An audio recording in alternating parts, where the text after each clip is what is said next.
Mendoan, menyatu dalam doa dan renungan dari Katedral Kristus Saja, Purwokerto, Rabu 16 November 2022. Saya Romo IA Indra Pamungkas. Selamat pagi saudara-saudari, mari sekarang kita siapkan bacaan untuk kita renungkan hari ini dari Lukas bab 19 ayat 11 sampai 28. Dalam nama Bapa dan Putra dan Roh Kudus, amin. Tuhan bersamamu dan bersama rohmu. Inilah Injil suci menurut Lukas. Dimuliakanlah Tuhan. Pada waktu Yesus sudah dekat Yerusalem, orang menyangka bahwa kerajaan Allah akan segera tampak. Maka Yesus berkata, ada seorang bangsawan yang berangkat ke negeri jauh untuk dinobatkan menjadi raja. Sesudah itu baru ia akan kembali. Maka dia pun memanggil 10 orang hambanya dan memberi mereka 10 mina, katanya, pakailah ini untuk berdagang sampai aku kembali. Akan tetapi orang-orang sebangsanya justru membenci dia, lalu mengirimkan utusan untuk menyusul dia dan mengatakan, kami tidak mau orang ini menjadi raja atas kami.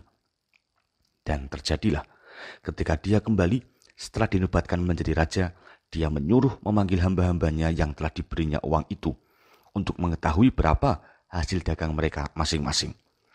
Yang pertama datang lalu berkata, Tuan, mina Tuan yang satu itu telah menghasilkan 10 mina. Katanya kepada hamba itu, baik sekali perbuatanmu itu, hai hamba yang baik. Engkau telah setia dalam perkara kecil. Karena itu, terimalah kekuasaan atas 10 kota. Datanglah yang kedua dan berkata, Tuan, mina Tuan telah menghasilkan 5 mina. Katanya kepada orang kedua, dan engkau kuasailah 5 kota. Lalu hamba yang ketiga datang dan berkata, Tuan, inilah mina Tuan. Aku telah menyimpannya dalam sapu tangan. Sebab aku takut akan Tuan. Karena Tuhan adalah manusia yang keras. Tuhan mengambil apa yang tidak pernah Tuhan taruh, dan Tuhan menuai apa yang tidak Tuhan tabur. Kata bangsawan itu, hai hamba yang jahat, aku akan menghakimi engkau menurut perkataanmu sendiri. Engkau sudah tahu aku ini orang yang keras. Aku mengambil apa yang tidak pernah kutaruh, dan menuai apa yang tidak kutabur. Jika demikian, mengapa uangku tidak kau berikan kepada orang yang menjalankan uang? Maka sekembaliku, aku dapat mengambilnya serta dengan bunganya. Lalu katanya kepada orang-orang yang berdiri di situ, ambillah mina yang satu itu dan berikanlah kepada orang yang mempunyai 10 mina itu. Kata mereka kepadanya, Tuan, ia sudah punya 10 mina. Tuannya menjawab, aku berkata kepadamu, setiap orang yang mempunyai, ia akan diberi, tetapi siapa yang tidak mempunyai, daripadanya akan diambil juga apa yang ada padanya.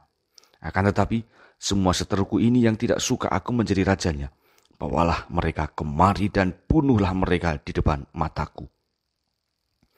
Setelah mengatakan semuanya itu, Yesus pun mendahului mereka untuk meneruskan perjalanannya ke Yerusalem. Demikianlah sabda Tuhan. Terpujilah Kristus.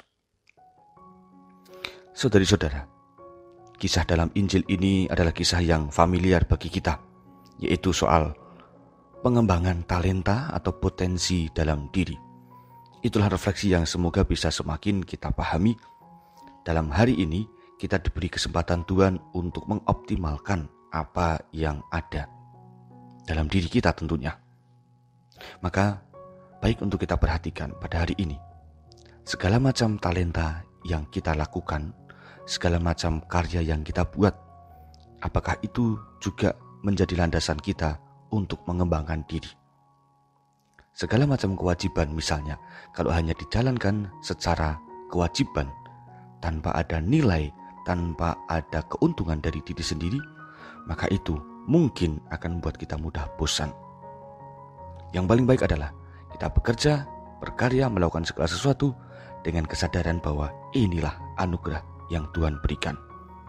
Karena dengan demikian, kita pun akan melakukan dengan penuh kegembiraan seperti orang pertama dan kedua tadi.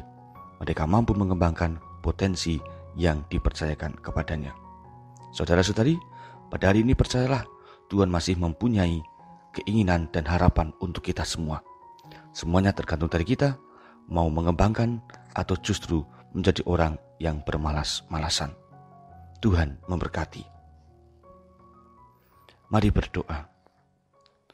Allah Bapa Maha Kasih, bimbinglah kami untuk mau berkarya pada hari ini, karya yang diperuntukkan sebagai persembahan kami kepadamu, juga menghasilkan berkat bagi orang lain. Sertailah kami agar potensi yang ada pada kami ini dapat berkembang sesuai dengan rencana-Mu, dan akhirnya dalam hidup di dunia ini kami dapat melakukan banyak hal baik, mewartakan kerajaan-Mu. Demi Kristus Tuhan, Juru Selamat kami. Amin. Tuhan bersamamu dan bersama rohmu. Kita semua, keluarga kita, mereka yang akan kita jumpai dan segala karya kita hari ini senantiasa dalam berkat Allah yang Maha Kuasa. Bapa, Putra, dan Roh Kudus. Amin. Saudari-saudara, selamat beraktivitas. Tuhan memberkati. Salam mendoan.